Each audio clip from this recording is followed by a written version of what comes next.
स्वामी विवेकानंद ने एक बार कहा था कि अपने जीवन का एक लक्ष्य निर्धारित करो, अपने पूरे शरीर को उसे एक लक्ष्य से भर दो और हर दूसरे विचार को अपनी जिंदगी से निकाल दो। यही सफल होने का मूल मंत्र है। हमें से कई लोग डॉक्टर एपीजे अब्दुल कलाम साहब को इंस्पिरेशन मानते हैं, लेकिन क्या आपको पता है कि उनकी इंस्पिरेशन कौन है?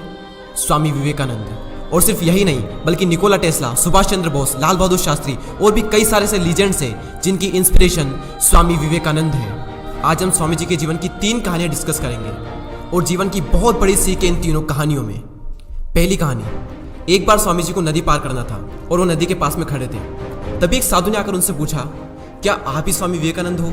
स्वामी जी ने जवाब दिया कि जी हाँ, मैं ही स्वामी विवेकानंद हूँ। तभी साधु ने पूछा कि स्वामी जी, आप यहाँ पर क्या कर रहे हो? स्वामी जी ने कहा कि मुझे नदी पार करना है और मैं नाव का इंतजार कर रहा हूँ।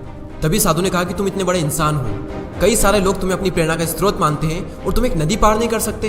देखो, मैं तुम्हें नदी पार करके बताता हूँ। तभी उस साधु ने पानी पर चल करके उस नदी को पार किया और फिर से पानी पर चल करके स्वामी जी के पास लौट कर आए और बोले कि देखो, मेरे पास इतनी शक्ति है, मेरे पास इतना टैलेंट है, मेरे पास इतना ज्ञान है, उसके बावजूद भी मुझे कोई नहीं जानता।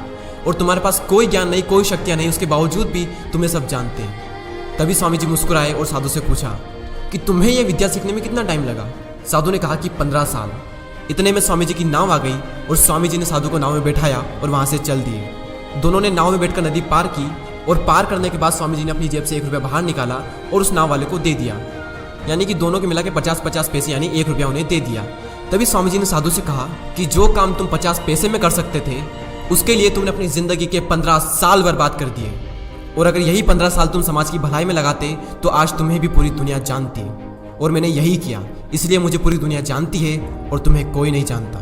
और स्वामी जी ने साधु से कहा कि तुम्हारी तरह कई सारे लोग ऐसी चीज़ों में अपने दिन, हफ्ते, महीने, साल लगा देते हैं जिनका उनकी ज़िंदगी में कोई मतलब नहीं निकलता। इसलिए अपने टाइम को ऐसी जगह पर लगाओ जहाँ पर उसका एक्चुअल में कोई सेंस निकले, क्योंकि टाइम से बढ़कर इस दुनिया में कोई भी इंपॉर्टेंट चीज़ नहीं है। अगर समय बर्बाद तो जिंदगी बर्बाद।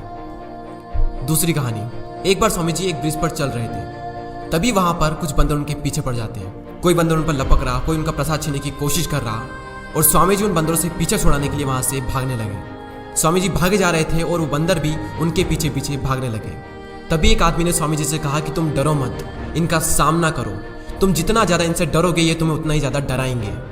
तभी स्वामी जी पीछे मुड़ते हैं और आंखें निकाल कर उन बंदरों पर जोर से चीखते हैं और तभी सारे बंदर वहाँ से दुम दबाकर भाग जाते हैं। और उन्हीं बंदरों की तरह होते हैं हमारे नेगेटिव थॉट्स, जिनसे हम डरते हैं। और जितना ज़्यादा हम इनसे डरेंगे ये हमें उतना ही ज़्यादा डराएंगे। इसलिए नेगेटिव थॉट्स और डर से डरो मत, बल्कि उनका सामना करो।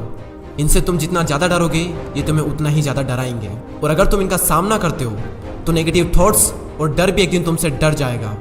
तीसरी कहानी, मनसे के साथ कहीं जा रहे थे। तभी रास्ते में उन्हें एक आदमी मिला जो पत्थर पर कुछ बना रहा था।